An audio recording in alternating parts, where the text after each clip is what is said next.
Hello friends, మనం 6వ తరగతిలో బాలనాగమ్మ పాఠాన్ని నేర్చుకుందాం. పాఠం పేరు బాలనాగమ్మ. పాఠం ఉద్దేశం. పాఠం యొక్క ఉద్దేశం ఏమిటంటే జానపద కథలను విని లేదా చదివి ఆబాలగోపాలం ఆనందిస్తారు. జానపద కథలను విని లేదా చదివి ఆబాలగోపాలం ఆనందిస్తారు. తెలంగాణలో అనేకమైన ప్రసిద్ధి చెందిన జానపద కథలున్నాయి. వాటిలో బహుళ ప్రజాదరణ పొందిన జానపద కథ బాలనాగమ్మ కథ. ఈ అద్భుత కథ అనేక జానపద కళారూపాల్లో ప్రదర్శించబడి ప్రజల మనస్సుల్లో స్థిరంగా నాటుకొని పోయింది. దాని గురించి తెలుపడమే ఈ పాఠం ఉద్దేశం. ఏం చెప్తున్నారు? మనకు జానపద కథలను విని లేదా చదివి ఆబాలగోపాలం ఆనందిస్తారు. తెలంగాణలో అనేకమైన ప్రసిద్ధి చెందిన జానపద కథలున్నాయి. వాటిలో బహుళ ప్రజాదరణ పొందిన జానపద కథ ఏదంట? బాలనాగమ్మ కథ. ఇక్కడ ఆబాలగోపాలం ఆనందిస్తారు అని చెప్పారు కదా. ఆబాలగోపాలం అంటే మనకు దాని అర్థం ఏంటంటే అందరూ, చిన్న పెద్ద, చిన్నపిల్లల నుండి అందరూ, ప్రతి ఒక్కరు అందరూ కలిసి అనే భావాన్ని మనకు తెలియజేస్తుంది. ఆబాలగోపాలం అంటే చిన్న నుంచి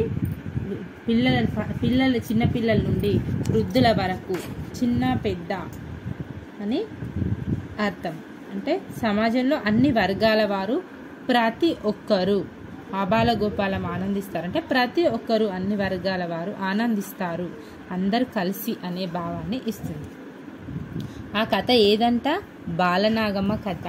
ఈ అద్భుత కథ అనేక జానపద కళారూపాల్లో ప్రదర్శించబడి ప్రజల మనస్సుల్లో స్థిరంగా నాటుకొని పోయింది.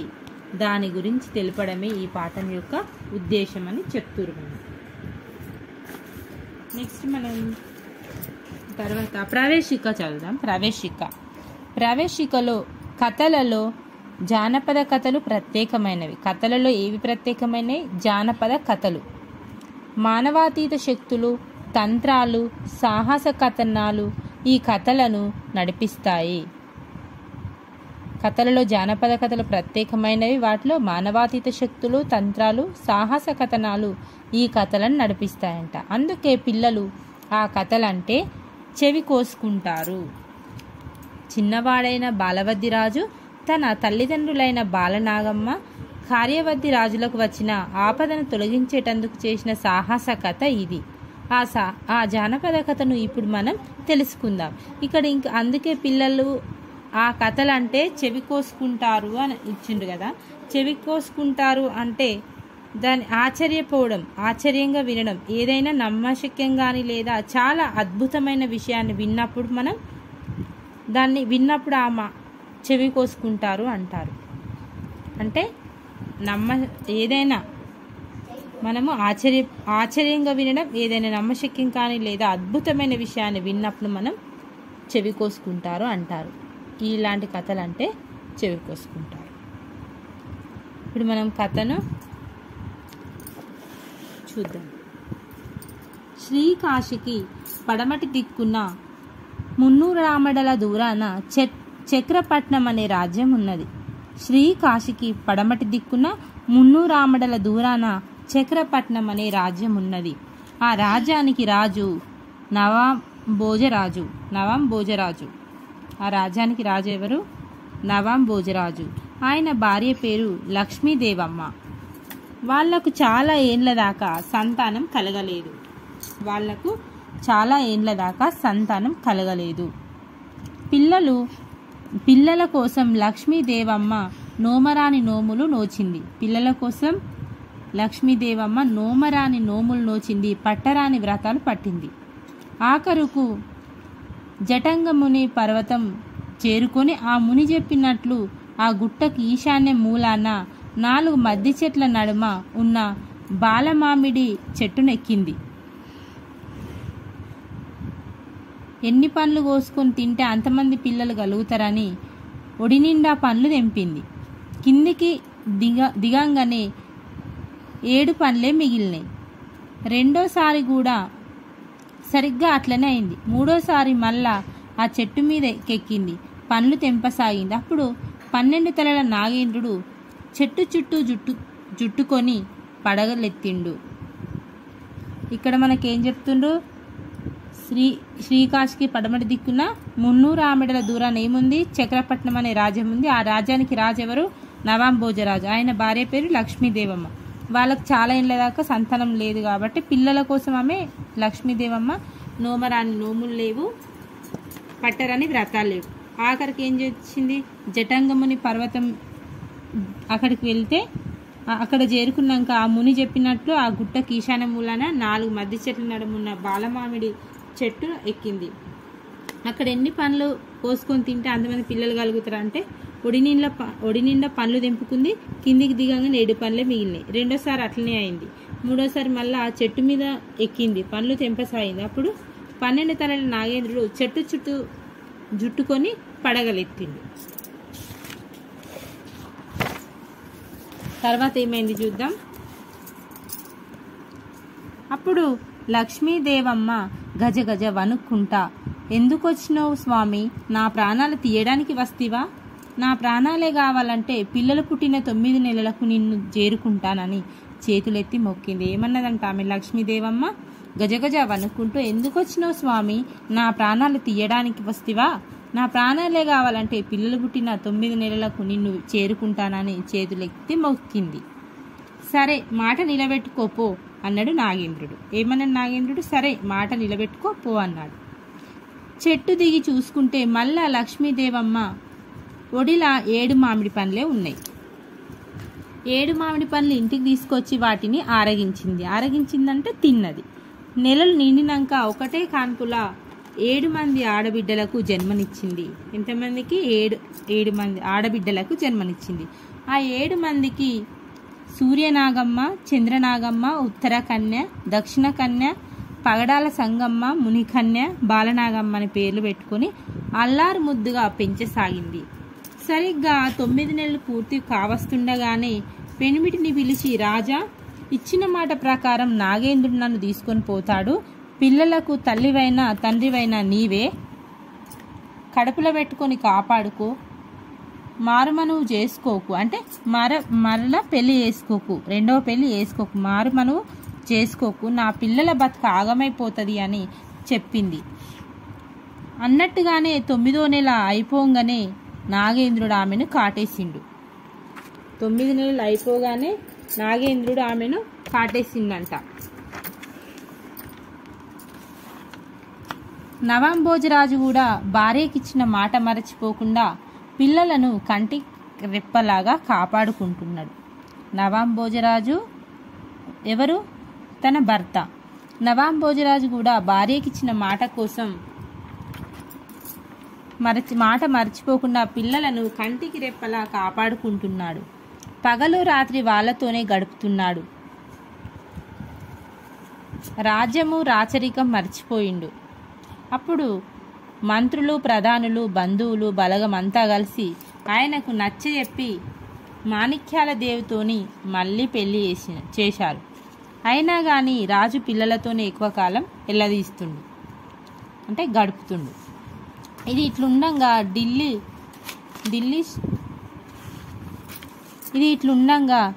ఢిల్లీ పాదుషా నుంచి నవాంభోజరాజుకు జమాబందీ లెక్కలు చూడడానికి రావాల్సిందిగా తాకీదొచ్చింది.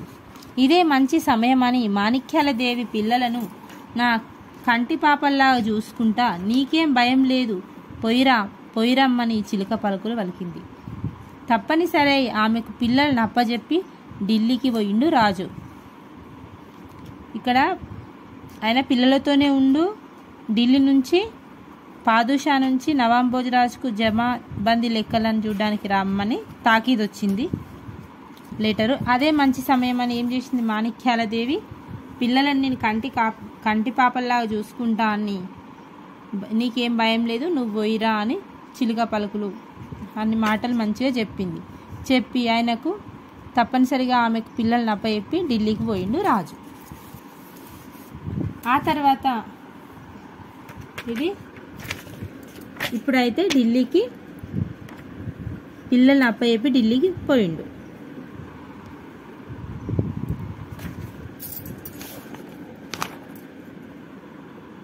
మనం రెండో భాగము మరలా ఇంకో వీడియోలో చూద్దామండి. బాలనాగమ్మ పాఠంలో మొదటి భాగం అయితే ఫుల్ వీడియో ఉంది. ఇది రెండవ భాగము పాఠంలో. ఈ పిల్లలు బతికున్నంత కాలం రాజు నన్ను కన్నెత్తి చూసేటట్లు లేడని మాణిక్యాలదేవి వాళ్ళను కన్నమ్మ కష్టాలు పెట్టింది. తిండి పెట్టకుండా నీళ్లు పోయకుండా విషం పెట్టి చీకటింట్లో వేసింది. అప్పుడు లక్ష్మీదేవమ్మ ఆత్మ ఆ పిల్లలను కాపాడింది. ఇట్లయితే పని కాదని అడవిలో ఒక పాడుబడ్డ గుడిలో వేసి తాళమేసి ఏమెరగనట్లు ఇంటికొచ్చింది. ఎక్కడేసిందంటే అడవిలో ఒక పాడుబడ్డ గుడిలో వేసి తాళమేసి ఏం తెలియనట్టు ఇంటికొచ్చింది. అక్కడ కూడా లక్ష్మీదేవమ్మ ఆ పిల్లలను కాపాడింది. ఢిల్లీలో ఉన్న భర్తకు కలల కనిపించి సంగతంతా చెప్పింది. వెంటనే నవాంభోజరాజు పాదుషాకు మాటనన్నా చెప్పకుండా రాజానికి వచ్చిండు. మాణిక్యాలదేవిని తిట్టి కొట్టి తన పిల్లలను ఇంటికి తెచ్చుకున్నాడు. ఇక్కడ ఏం జరిగింది? ఈ పిల్లలు బతుకున్నంత కాలం రాజు నన్ను కన్నెత్తి చూడడం లేదు అని మాణిక్యాలదేవి ఏం చేసింది? వాళ్ళను కన్నమ్మ కష్టాలు పెట్టింది. అది ఎలా అంటే తిండి పెట్టకుండా నీళ్లు పోయకుండా వాళ్ళకు విషం పెట్టి చీకటిని లేసింది. అప్పుడు లక్ష్మీదేవమ్మ ఆత్మ ఏం చేసింది? ఆ పిల్లల్ని కాపాడింది. ఇట్లయితే కాదు అని అడవిలో ఒక పాడుబడ్డ గుడిలో వేసి తాళం వేసి ఏం తెలియనట్టు ఇంటికి వచ్చింది. అక్కడ కూడా లక్ష్మీదేవమ్మ ఏం చేసింది? ఆ పిల్లలను కాపాడింది. ఢిల్లీలో ఉన్న భర్తకు కలల కనిపించి సంగతంతా చెప్పింది. వెంటనే నవాంభోజరాజు ఏం చేసిండు? పాదుషాకు మాటనన్న చెప్పకుండా రాజానికి వచ్చిండు. మాణిక్యాలదేవిని తిట్టి కొట్టి తన పిల్లల్ని ఇంటికి తెచ్చుకున్నాడు. అక్కడి నుంచి మాణిక్యాలదేవిని తిట్టి కొట్టి తన పిల్లల్ని ఇంటికి తెచ్చుకున్నాడు. ఇట్లయితే కాదని మాణిక్యాలదేవి మరుగుమందు పెట్టి భర్తను వశపరుచుకున్నది. ఏం చేసిందంట? ఇట్లయితే కాదు అని మాణిక్యాలదేవి ఏం చేసింది? మరుగుమందు పెట్టి భర్తను వశపరుచుకున్నది. ఆ మందు మాయతోని రాజు ఆమె చెప్పినట్లల్లా ఆడసాగిండు. ఆ మందు మాయతోని ఏం చేసిండు? రాజు ఆమె చెప్పినట్లల్లా ఆడసాగిండు. ఒకరోజు మాణిక్యాలదేవి ఆ పిల్లల్ని చంపేయమని అడవికి పంపించింది. మాణిక్యాలదేవి ఒకరోజు ఏం చేసిందంట? ఆ పిల్లల్ని చంపేయమని అడవికి పంపించింది. కన్నబిడ్డల్ని చంపడానికి చేతులు రాక అడవిలా నిద్రపుచ్చి చెప్పకుండా ఇంటికొచ్చిండు నవాంభోజరాజు. కన్నబిడ్డల్ని చంపడానికి చేతులు రాక అడవిల వాళ్ళని నిద్రపుచ్చి చెప్పకుండా ఇంటికొచ్చిండు. ఎవరు? నవాంభోజరాజు. ఆ అడవిలా దిక్కులేని పక్షుల తిరుగుతున్న పిల్లలను లక్ష్మీదేవమ్మ ఏదో రకంగా కాపాడుకోసాగింది. వాళ్ళు అడవిలో దిక్కులేని పక్షుల లెక్క తిరుగుతున్నప్పుడు ఆ పిల్లల్ని లక్ష్మీదేవమ్మ ఏదో ఒక రకంగా కాపాడుకున్నాడు. అదే సమయాన పానుగంటి రాజైన వద్దిరాజు వేటకు వచ్చి ఆ పిల్లల సంగతులన్నీ తెలుసుకున్నాడు. వాళ్ళు తన అక్కబిడ్డలేనని గ్రహించి తన రాజ్యానికి తీసుకొని పోయి తన 7 మంది కొడుకులకు ఇచ్చి ఘనంగా పెళ్లి చేసిండు. అడవిలో వాళ్ళు దిక్కులేని పక్షులాగా తిరుగుతున్నప్పుడు లక్ష్మీదేవమ్మ ఏం చేసింది? ఏదో రకంగా కాపాడసాగింది. అదే సమయాన్ని ఎవరు వచ్చిండ్రు? పానుగంటి రాజైన వద్దిరాజు వేటకొచ్చి ఆ పిల్లలకు సంగతులన్నీ తెలుసుకున్నాక ఏమర్థమైంది? అప్పుడు వాళ్ళు తన అక్కబిడ్డలేనని తెలుసుకొని ఆ రాజ్యానికి తీసుకొని పోయి తన 7 మంది కొడుకులకు 7 మందినిచ్చి పెళ్లి చేసిండు. ఆ విధంగా సూర్యవద్ది రాజుకు సూర్యనాగమ్మ, చంద్రవద్ది రాజుకు చంద్రనాగమ్మ, శరవద్ది రాజుకు ఉత్తర కన్య, పాపవద్ది రాజుకు దక్షిణ కన్య, కామవద్ది రాజుకు పగడాల సంగమ్మ, రామవద్ది రాజుకు మునికన్య, కార్యవద్ది రాజుకు బాలనాగమ్మ వీరు భార్యలైనరు. అంటే 7 మంది కొడుకులకు ఇచ్చి ఘనంగా పెళ్లి చేసిండు. బాలనాగమ్మ ఇక్కడ ఎవరు?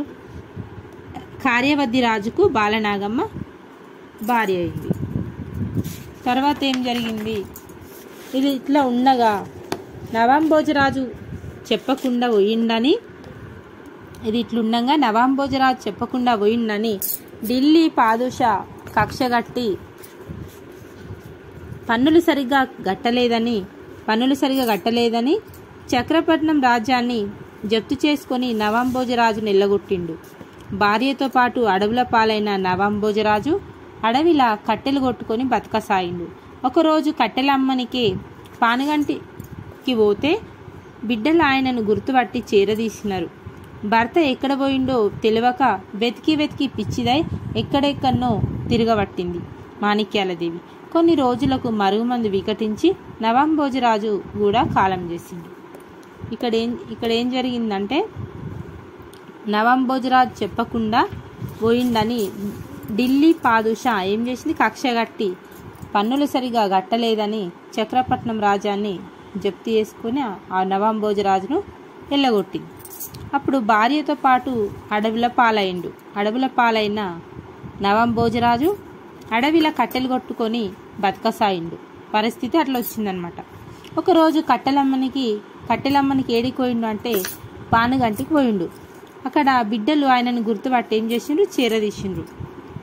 భర్త ఎక్కడ పోయిండో తెలియక వెతికి పిచ్చిదా ఎక్కడెక్కడనో తిరగబట్టింది మాణిక్యాలదేవి. కొన్ని రోజులకు ఏమైంది? ఆ మరుగుమందు వికటించి నవాంభోజరాజు కూడా కాలం చేసిండు. మరికొంతకాలానికి వద్దిరాజుకు గండికోటకు పోవలసిన జరూరు కార్యం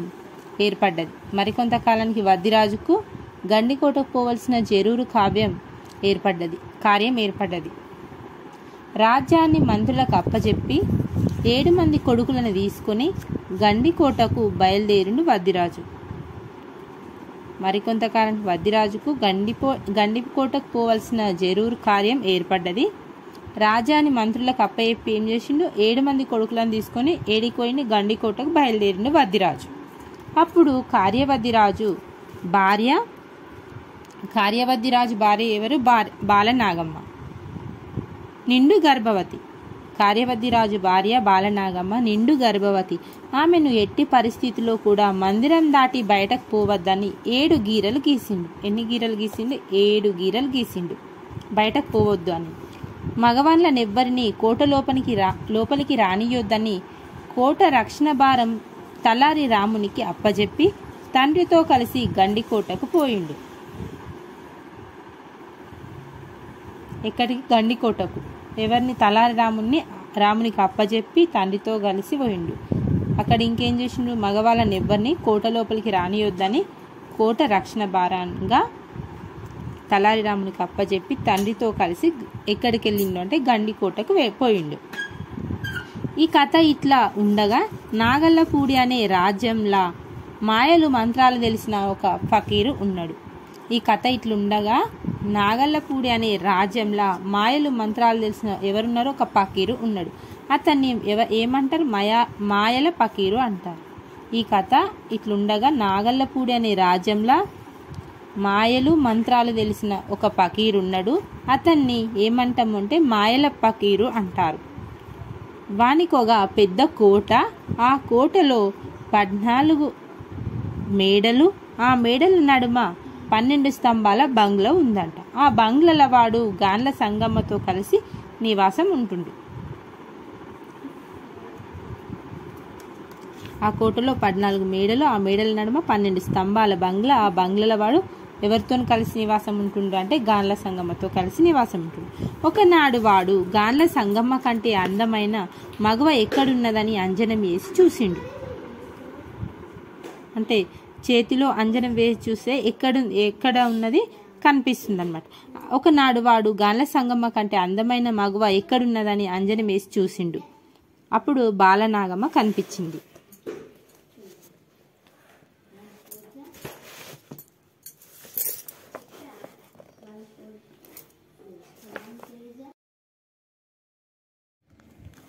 ఒకనాడు వాడు గాన్ల సంగమ్మ కంటే అందమైన మగవ ఎక్కడున్నదని అంజనం వేసి చూసిండు.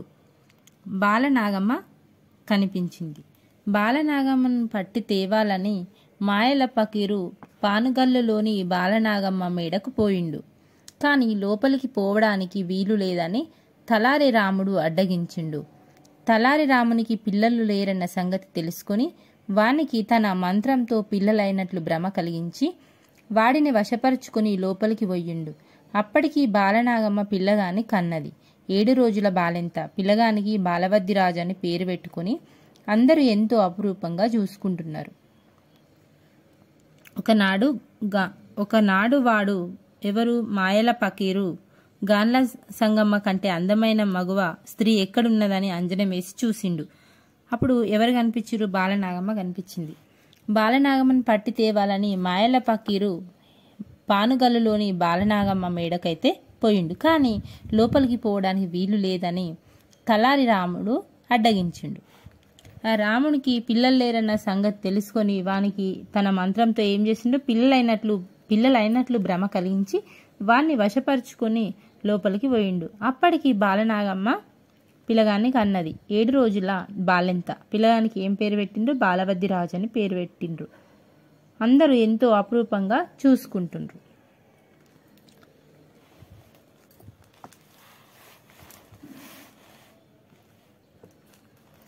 ఇది 2వ భాగంలోని ముందు వీడియోలో మొత్తం రాలేదని ఈ చివరిదైతే నేను తీశాను.